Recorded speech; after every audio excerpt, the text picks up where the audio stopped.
If I were to ask you, what is the greatest concern that God has? What is the thing that troubles him the most on this planet? And to use our expression, what is the thing that worries him the most? If I were to ask that question, depending on where I ask it, I would probably get different answers, right? In some circles, some might answer that God's greatest concern is the governments of the world, the political landscape. And they might say that he's most interested in this because governments are the ones who form policy and drive the direction that a country takes. In one of the WhatsApp groups that I'm in, there was a sister who was arguing passionately because she believes that God is deeply invested in the Russia-Ukraine war. And all of his attention is turned to that war, and he's rooting for one side over the other, and he's actively doing things to help one side to win over the other. So, in her opinion, his greatest concern on this earth is political landscape, governments. Another group of people may say that God's greatest concern is social decay, right? The crime and the violence and the corruption that exists in society today. We all have to admit that it is at a level that is frightening. And some might say that is what concerns God the most. I've heard pastors preach that God is angry about the crime and the violence and the corruption that exists in society. And I've heard them say that the natural disasters that are taking place all over the world are God's way of expressing his displeasure at societal conditions. Still others may say that God's greatest concern is racial inequity. In fact, there's a group of people that I've been listening to, and their whole reason for existing is to teach that God is coming to liberate black people, and that God is black, and that his greatest concern on this planet is to take revenge for racial inequity, right? So wherever that question is asked, depending on what you know about God and your concept of him, a different answer might be given to the question. If you ask me the question, and I believe you will all agree with the answer that I gave, God's greatest concern on this planet simply is sinners. It is his biggest worry that a vast majority of the world are still separated from him. Because that is what sin is, right? Sin is separation from God. It bothers him that the majority of planet Earth still have no relationship with him and don't know who he is. And so we can see what his concern was in the last commission that he gave to his disciples when he was leaving planet Earth. He said, "Go ye therefore into all the world and preach the gospel." That was his concern. And so our job as Christians is, to put it in my words, I would say we are the ministers of the relationship. Our job is to go into the world and help to restore the relationship that is broken between God and man. That is it, right? And we do that by first of all revealing the true character of God, who he truly is. And we do that secondly by revealing how God truly feels about us. So we are ministers of the relationship. But I want to point out something important. My father did a presentation a few weeks ago entitled The Hands of God. And in this presentation, he pointed out something that I want to highlight.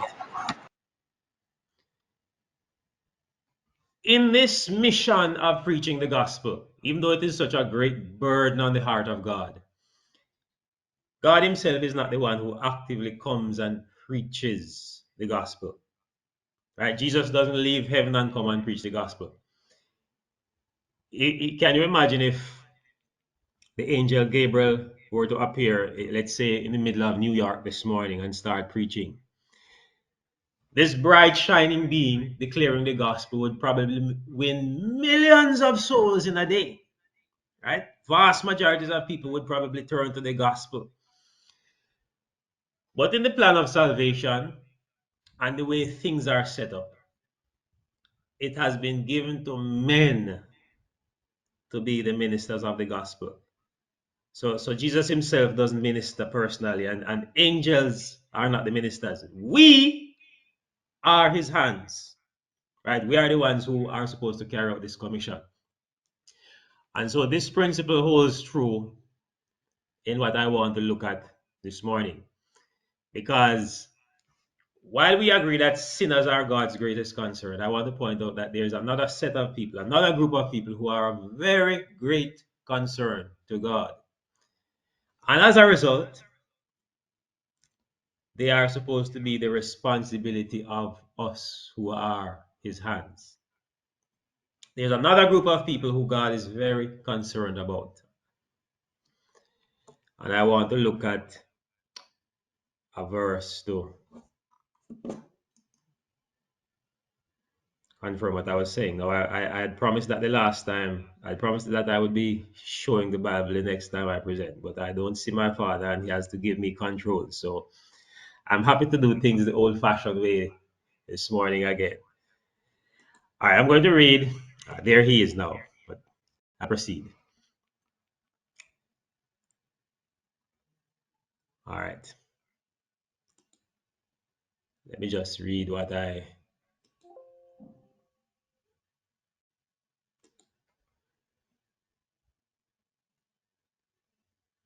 All right. I'm trying to read what I have here. Okay, so I'm going to read from Ezekiel chapter 16 and verse 4. It says, "Behold, this was the iniquity of thy sister Sodom. Pride, fullness of bread, and abundance of idleness was in her and in her daughters. Neither did she strengthen the hand of the poor." I'm trying to. This is another reason why I don't like using this thing, because it gets me distracted. So I'm not sure what I'm sharing now or what I'm not supposed to be sharing. Are you seeing me still? We're just screening your desktop with nothing on it. Ah, so now you all understand what I mean when I say I'm not very tech savvy, because I'm here now trying to figure out what to press to get back to where I should be. It's You need to press on that word icon, yes, if yeah, you need your notes. a white circular box, a circular on the right hand side, about third from the top. All right, is it the one that says merge? No, it looks like a little white. You have a little white icon, like a circle almost. All right, I'm completely lost here. Maybe I can close you. Yes, Let me please see if I do. So now you all understand what I mean about being completely ignorant where technology is concerned. All right, so I proceed in the meantime. So the verse says that the iniquity of Sodom was that they were proud. They had an arrogant, defiant attitude towards God. They were full of bread. They were greedy and avaricious. They had a lot in their possessions and they were obsessed with what they had. It says that there was an abundance of idleness. Their only preoccupation was how to entertain themselves and how to please themselves. But the last thing that it says about Sodom is what I want to focus on. It says that they did not strengthen the hand of the poor. And I read this and I thought, wow. So sodomy and corruption and greed and wickedness was the main reason why God destroyed Sodom. But he also destroyed them because they did not take poor people, the poor of the earth, into account. You know, when I look around, it's the same thing I see existing today. I was watching a video on YouTube, This guy who goes around, he makes videos, and so he dresses as different things. So on this occasion, he dressed himself as a poor beggar, and he went to Beverly Hills or Hollywood, I think it was, to one of these clubs where the prerequisite for joining is that you have to be a millionaire. And he stood at the gate, and all those millionaires who were passing back and forth, he asked each one for $1. $1. And this man stood at the gate for 6 hours begging these millionaires for $1. And do you know how many of them gave him $1? Zero. Not one of them gave him one single dollar. He was carrying out the social experiment. The next day he went downtown in the slums to where the poor of the earth were walking back and forth each day, and the same thing happened. He was begging for $1, and nobody would give him $1. Eventually, one woman, she was a single mother of 5, and she had things very hard. He asked her for $1, and she took out $5 and gave to him, right? The one who least had it. Now the video ended happily because it turns out that he was a pretty wealthy person, and a part of his experiment was that he would reward whoever gave him money by 1,000 times. So he ended up giving her $5,000, and the video ended happily. But it was not the case. That was not the case in Sodom. The Bible says that they did not strengthen the hand of the poor and needy. Poor people were irrelevant. And as I said, we can see the same attitude on the earth today. But God makes it clear that he is very, very concerned and very, I'm using human terminology now, very worried about the poor. Look at what it says in Proverbs chapter 19. I'm going back to my old-fashioned way of doing things.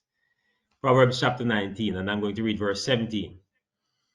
It says, "He that hath pity upon the poor lendeth unto the Lord." What a strong statement for God to make. God is so concerned and has such care and such feeling for poor people that he says, anybody who helps someone who is poor, you are actually giving to me. He puts himself in the position of the poor person. He says, you are doing it to me.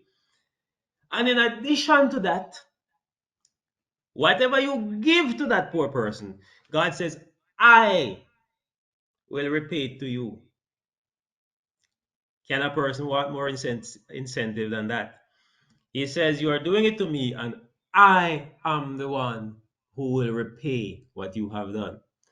So even back there in the Old Testament, we can see that God had a great burden for poor people. Even back there in the Old Testament. Now this burden carried on, and it was one of the highlights of the ministry of Jesus. Jesus came to earth, and his main mission was to save people from sin. In fact, the angel announcing his birth said that you shall call his name Jesus, for he shall save his people from their sin. That was his number one mission. But look at what Jesus says his mission was in Luke chapter 4, verse 18 to 19. He was in the temple and he was reading from the scripture, and this is what he said. He said, the Spirit of the Lord is upon me, because he hath anointed me to preach the gospel to the poor.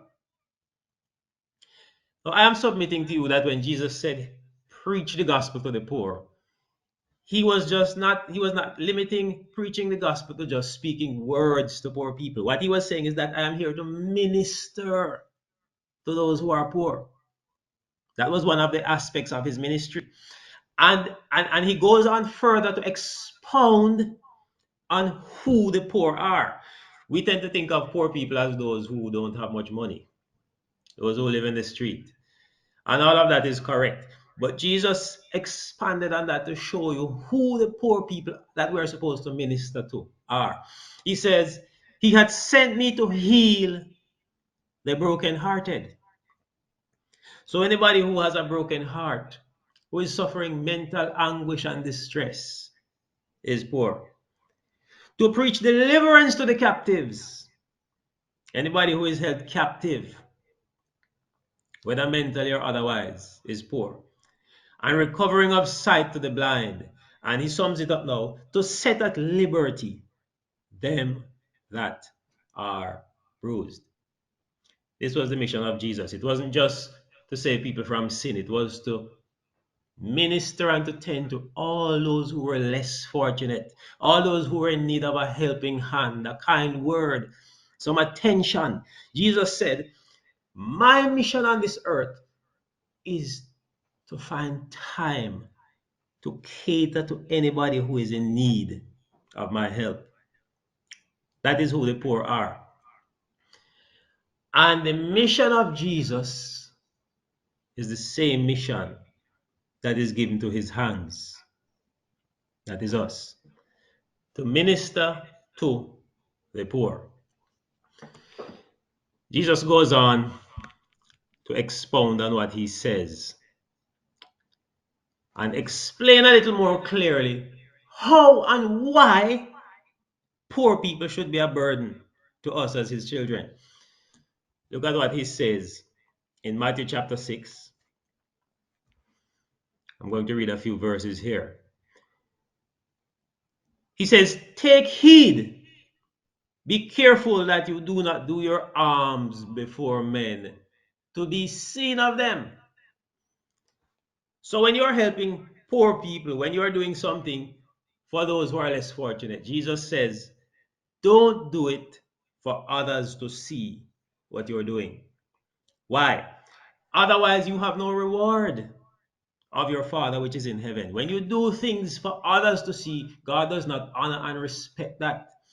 He has no reward to give to you for that. Therefore, when thou doest thine alms, do not sound a trumpet before thee as the hypocrites do in the synagogues and in the streets, that they may have glory of men. Verily I say unto you, they have their reward. So when you are giving to the poor, do not be like these celebrities who donate to charity. They donate $2 million to charity. And while they're making the donation, the press is there to record it and to make a note of it. And the next day, it's all over the papers for everybody to see and to say how generous they are. Jesus says, this is not the reason why we should help poor people, not to get glory from men. Otherwise, God does not respect that. Look what he says we should do, we his hands, we his children.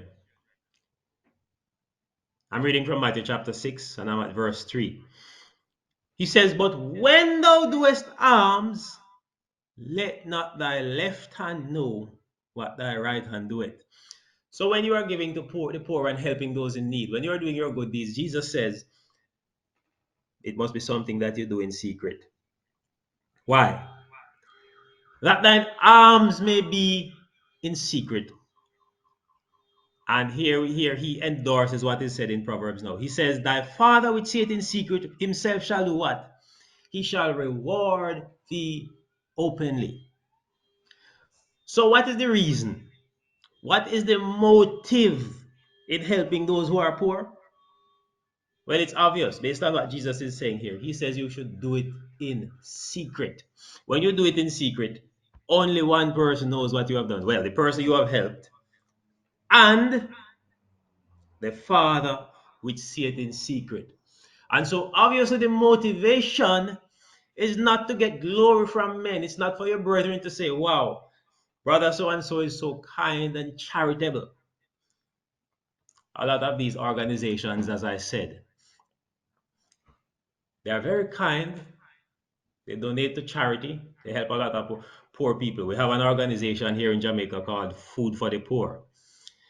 They have done a lot for poor people. They have built houses. they give them clothes, they give them food, and they generally reach out all over the island to help those who are in need. But Jesus says the motive behind why you help somebody who is poor is not to gain glory from men. It is so your Father who sees in secret, your Father who sees in secret, it is for him. And Jesus says, he will reward you for what you have done. And so, as I'm saying, as I said at the beginning, the hands of God simply exist to carry out the will of God. He himself cannot come down from heaven based on how the universe and the controversy is set up and give out alms to poor people and build homes for poor people and give food to poor people. The way that the universe is set up, God himself cannot do that. But he has given a commission to his hands to care and have concern for the poor. And he says, when you do it secretly. Do it secretly. Because God is the one you are doing it for. And I ask myself the question, why? Why should I have such concern for poor people? You know why?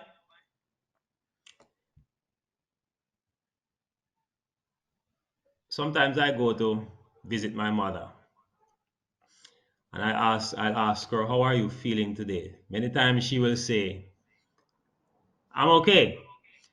But there are other times she will say to me, I've had a headache all day, or my shoulders have been hurting.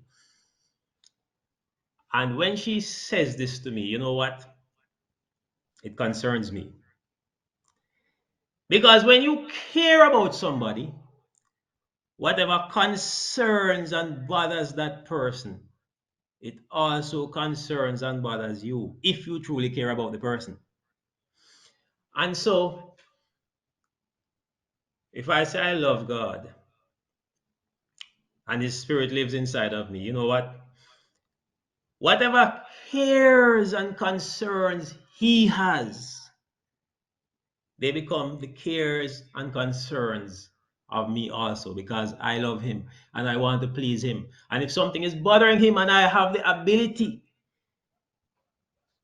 to tend to that problem, because I love him, I want to do what pleases him. I want to do what I know will make him happy. So reaching out to poor people is not something that I do because it's a duty and I'm obligated to do it and God will be unhappy if I don't. No, it's something I do because it's something that is dear to his heart and something that moves him and something that bothers him, right? And God sees a poor person sitting there and he yearns in his heart for somebody to come and help that person. And nobody comes. And he can't do it himself, as we have already established. He can't do it himself. And so it pleases him when we carry out his wishes because we love him and because we want to please him. That is why Jesus says, the Father who sees in secret, the Father who realizes that you are doing it for him, will reward you openly. And when I understood this, I understood a little better why we do anything at all for God. It is not because he has set the rule that we should do it. It is not because I will go to hell if I don't do it. It is because I love him and his concerns and whatever bothers him and moves his heart. Moves my heart also. Just like when my mother or my wife or somebody I care about tells me about an issue that is bothering them. So the issue is we're doing it for him. Look at what he says in Matthew chapter 6. I'll read a couple verses here again. It backs up what I just said. Jesus says, sorry, I gave you the wrong verse. Luke chapter 14. I'm reading verse 12 to 14. Then said he also to him that bade him, When thou makest a dinner or a supper, call not thy friends nor thy brethren, neither thy kinsmen nor thy rich neighbors, lest they also bid thee again, and the recompense be made thee. But when thou makest a feast, call the poor, the maimed, the lame, the blind. Here again, we see that Jesus expands his definition of those who are poor. It is those who are rejected by society, those who everybody looks down on, those who are less fortunate. Jesus says, call those, and thou shalt be blessed. For, and this is the important section of the verse, for they cannot recompense thee. So again, he's highlighting the point that when you do your good deeds, when you do your alms for the poor, do not do it to be seen of men. Do not do it for the recognition of men. Do not do it to those Amen. because you want them to be able to give something back to you. Oh, Jesus said, yes. Amen. cannot help you. The Please ones who mute are your mic. anything back. And God Himself, when you do that for Him, when you reach out to these people who can't give anything back to you, you know what He says? He says, God Himself will reward you. In this verse, He says, for thou shalt be recompensed at the resurrection of the just. So again, we see here, doing this is not for praise. It's not for human praise. It's not for human glory. It is because you know that it is a burden on the heart of your Father, and you want to be one of those who helps to make Him happy. You do it for Him. And Jesus says, you shall be recompensed at the resurrection of the just. And all through the writings of all through the gospels, all through the life of Jesus, you see where he tries to teach this principle of giving, of helping those who are in need, of reaching out to the less fortunate. Yes, his greatest burden was for sinners, but he cared for the physical condition of the poor as well. In Luke chapter 6, verse 30, he says something that is very extreme. He says, give to every man that asketh of thee, and of him that taketh away thy goods, ask them not again. This is a very, very extreme verse. When I was a freshman in college, and I didn't have the understanding that I have now, I tried to witness to a group of young men, and this was one of the verses I quoted. And I said, I am a Christian and I believe that this verse is true. Jesus says, give to everyone that asks. One young man heard me make this declaration, and he seemed to see it as an opportunity to take advantage of me. He started coming to me to borrow money regularly, and I use the word borrow loosely because none was ever returned. He started coming 2-3 times a week to borrow money. And in my misunderstanding and my gullibility, I kept lending him. And on one occasion, I said to him, it's not easy for me to continually lending you money like this and you're not returning it.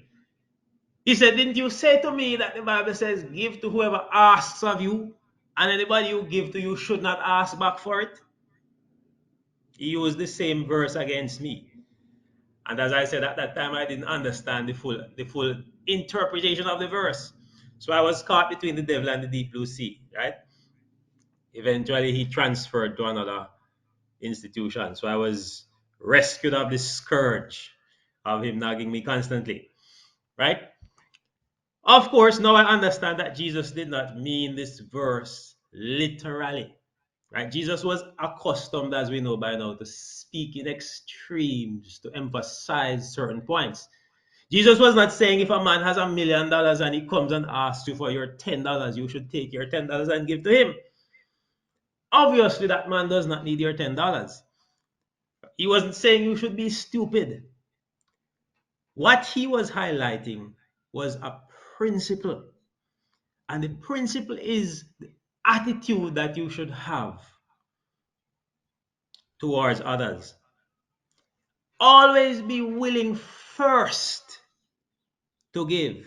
That is what he was saying. Always have the attitude of knowing that if your motive is to help others and you use your resources towards that end, it's not something you should be concerned about. Because as he has already told us on multiple occasions, if you do this, God himself will reward you.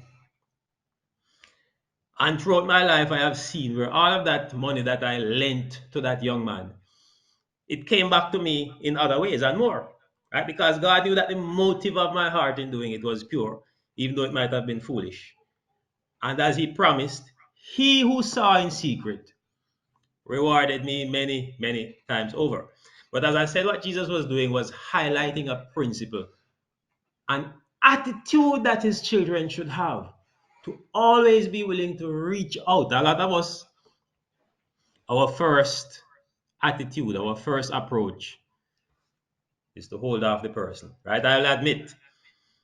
There are many times I see somebody coming towards me in the town and I know that this person is coming to beg. And my attitude right away is a defensive attitude. It's an attitude that says, let me assess this one and see if he's a con man or he really needs it. Right? And many times, because I believe that this person does not really need it or he's trying to trick me, my attitude is first to say no. Jesus said, give to him who asks. The first reaction should be, I want to help this person. And many times you might end up giving somebody who doesn't really need it. You might end up giving somebody who takes it to go and buy a cigarette or drugs or rum. But it is better to err on the side of gullibility, of giving because you know your father wants you to give, rather than to go to the other extreme. You see what I'm saying? It is better to have the attitude that I will help everybody who comes as long as I can do so, instead of turning away everybody who comes, which is what some of us do. We go to the other extreme. So Jesus is talking about the attitude that we should have. Paul endorses what Jesus says in 2 Corinthians. I'm going chapter 9. I'm going to read from verse 6. Look at what Paul says. But this I say, he which soweth sparingly shall reap also sparingly. And he which soweth bountifully shall reap also bountifully. Every man according as he purposeth in his heart, so let him give. And look at what he says now. Not grudgingly or of necessity. What an interesting way to phrase it. Paul says when you give, do not give grudgingly or of necessity. I saw a lady in town a few weeks ago, and a little child about 10 years old went to her and asked her for some money. Now, I was very amused, right? It was very disturbing, but I had to laugh. The lady took out some coins out of her bag. And for every coin that she gave to that child, she spent about 2 minutes giving a lecture about how hard she had to work for this money. And everywhere she goes, people begging her, and she was complaining. She spent about 2 minutes complaining. And then she gave the child another coin, and then she took another 2 minutes to complain. She said, you know, when you take this money from me, how do you feel? And she was very unwilling to give it. And I sat there and I said to myself, why doesn't she just chase him away? Why is she bothering to give him if she's not giving him willingly? Right? You know, I had to laugh because I thought about this verse. Paul says, do not give grudgingly. And he adds, or of necessity. That is another thing we do. A man comes to you to ask you for $1. He has on very dirty, filthy, tattered clothes. You can see that he's starving. He has on no shoes. He has nowhere to live. He asks you for $1. And what do? You give him $1. And in your heart and in your conscience, you realize that this man needs far more help than a dollar. He needs far more help than a dollar. Paul says you should not give simply out of necessity.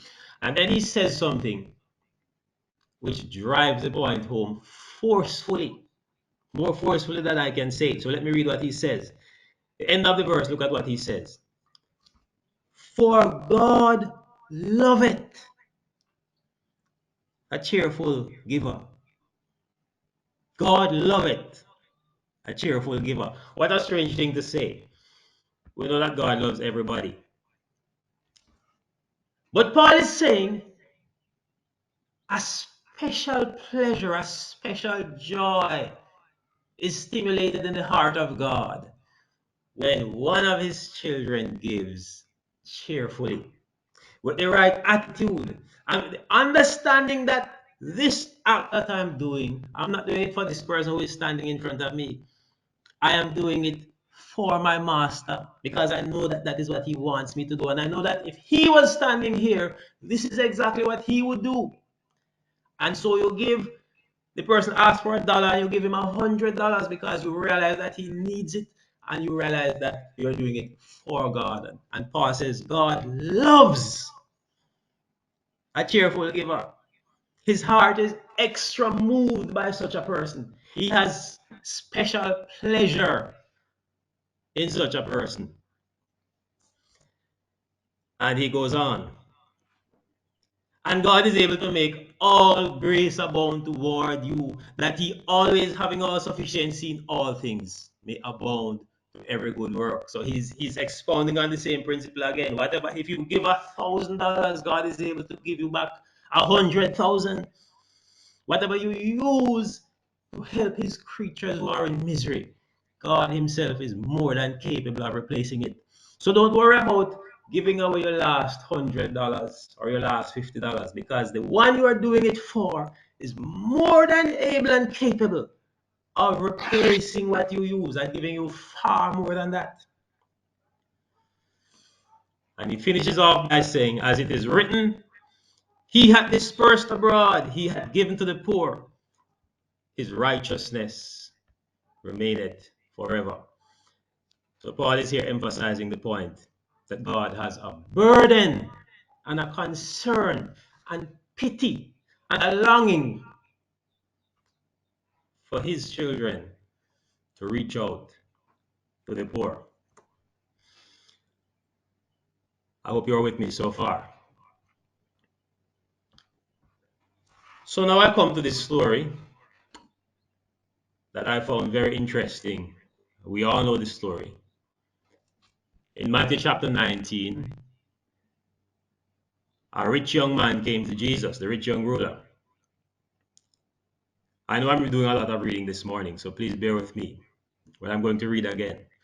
It says, and behold, one came and said unto him, Good master, what thing shall I do that I may have eternal life? And he said unto him, Why callest thou me good? There is none good but one, and that is God. And I think what Jesus was saying to him here is that if you are calling me good, you are in fact acknowledging that I must be God. But if thou wilt enter into life, keep the commandments. He said unto him, Which? Jesus said, Thou shalt do no murder, thou shalt not commit adultery, thou shalt not steal, thou shalt not bear false witness, honor thy father and thy mother, and thou shalt love thy neighbor as thyself. Now, you know, this is one of the verses that I was discussing the law with somebody a few years ago, and I was trying to explain to the person that keeping the law cannot save a person. And the verse that he went to was the same verse that I'm reading. When Jesus says that if you want to enter into life, keep the commandments. And obviously he's talking about the 10 commandments here. And I asked myself the question, why did Jesus say that to this young man? Jesus obviously knew that law keeping cannot save anybody. And yet here he was saying to this young man, this is what you need to do to be saved. Again, you have to understand the way Jesus did things. He said things in extremes, and many times he used what the people knew and understood to lead them to an even bigger and greater point. And I'm going to show you that this is exactly what Jesus was doing here. He said to the young man, if you want to be saved, you have to keep the commandments. The young man responds to Jesus. He says, all these things have I kept from my youth up. What lack I yet? So he says, I've been doing that from I was a boy. I've kept all the commandments. What is it that I need to do now? And this is the opportunity that Jesus was waiting for. Jesus is now ready to explain what he means by what he said. He's now ready to carry him to a higher plane and show him the truth, the reality of what he needs to do to be saved. Look at what Jesus said. And I never understood it until now. Jesus said unto him, if thou wilt be perfect, go and sell that thou hast, and give to the poor, and thou shalt have treasure in heaven. And come and follow me. Now I want to ask you a question which I know you know the answer to. What is the greatest of all the commandments? Thou shalt love the Lord thy God with all thy heart, soul, mind, and strength. And the second is like unto the first. Thou shalt love thy neighbor as thyself. Now we are no longer under the law. We are no longer under the government or administration of the law, but the principles of the law, these two great principles, live inside of us. Love the Lord thy God. That is the most important principle in all of Christendom. And the second principle which follows it lives in the heart of anybody who claims to have the Spirit of God as well. Those two great tenets exist until everlasting. Look at what Jesus was saying to this young man. If you want to enter into life, the first thing that you have to do is to sell all that you have. What was Jesus saying to him? The things that are precious and dear to you, the things that you treasure and idolize above God, you first have to get rid of them. Move them out of the way. Sell all that you have. And when we come to the end of the story, you can see that the young man valued and treasured his possessions very, very much. In fact, ultimately, we realize that he valued them above God, right? Jesus says to him, first of all, move the idols out of the way so that you can love the Lord your God. What's the next thing? And give to the poor. He brings the second principle into play immediately. Giving to the poor. What is that showing? Love thy neighbor as thyself. In that one sentence, Jesus was telling him the two great principles that he has to have inside of him. And then he says, then you will have treasure in heaven. And then you will be fit to come and follow me. And the verse says, when the young man heard that saying, he went away sorrowful, for he had great possession. And so what Jesus displayed to him in that moment was that you don't love the Lord thy God with all your heart because you value your possessions above him. And it is impossible to keep commandment number 2 before keeping commandment number 1. Let me repeat that. It is impossible for one to keep commandment number 2 inside of you. When I say keep the commandment, you understand that I mean that the Spirit demonstrates these principles in your life. It is impossible for one to exist without the other.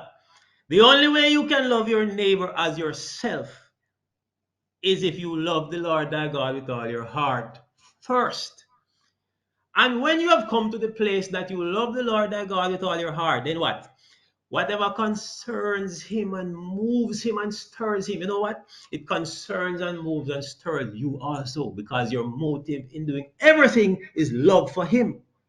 And because you realize that he has a burden for sinners out there dying and he has a great concern for poor people out there suffering, then you also, out of love for him,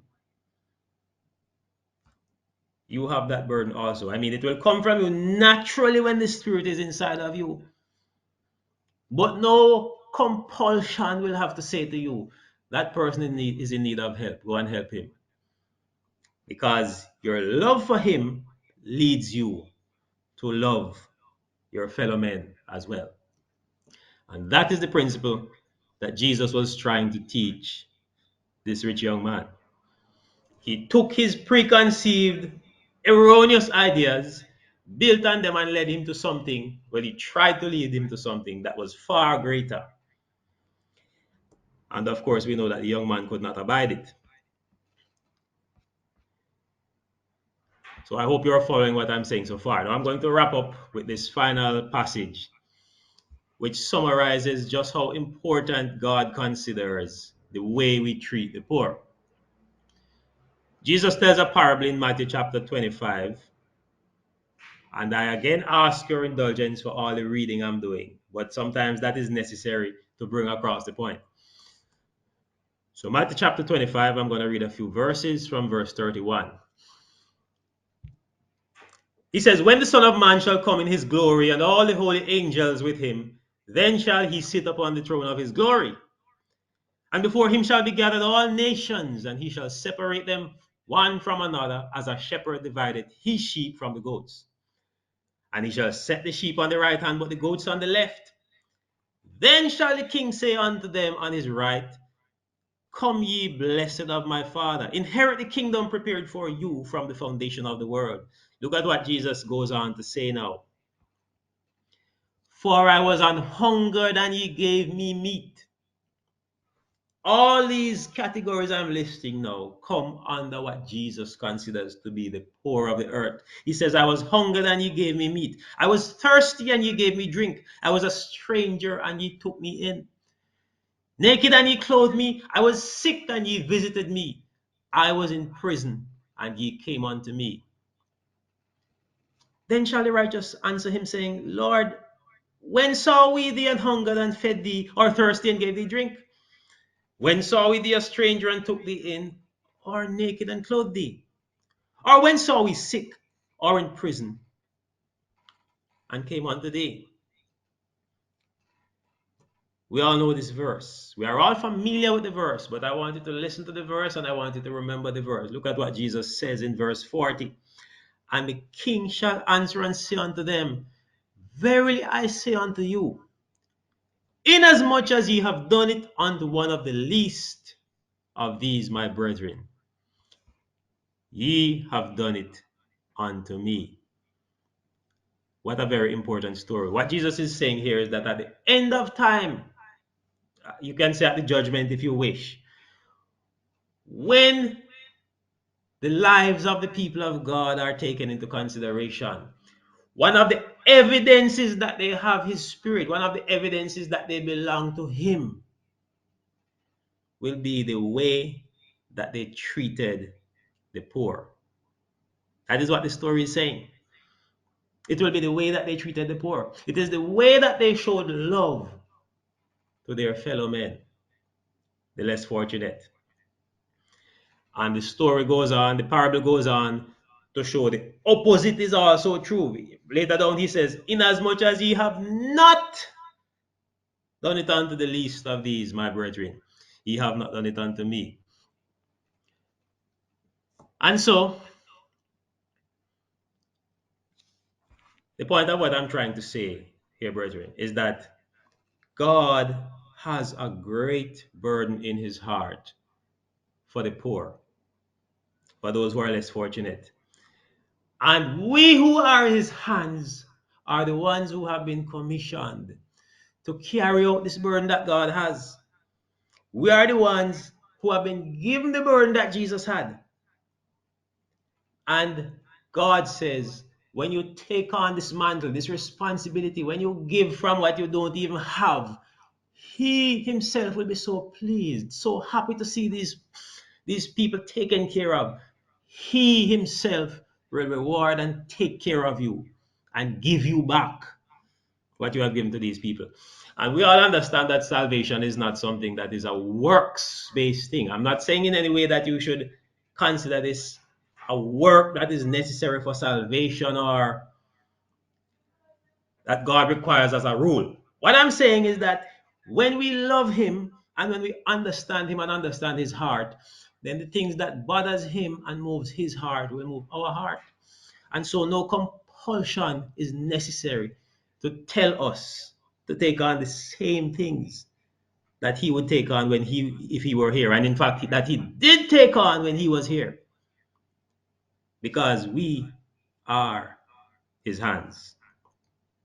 And at the end of the day, when our lives are brought into review, the way we treat the poor will be one of the things that confirm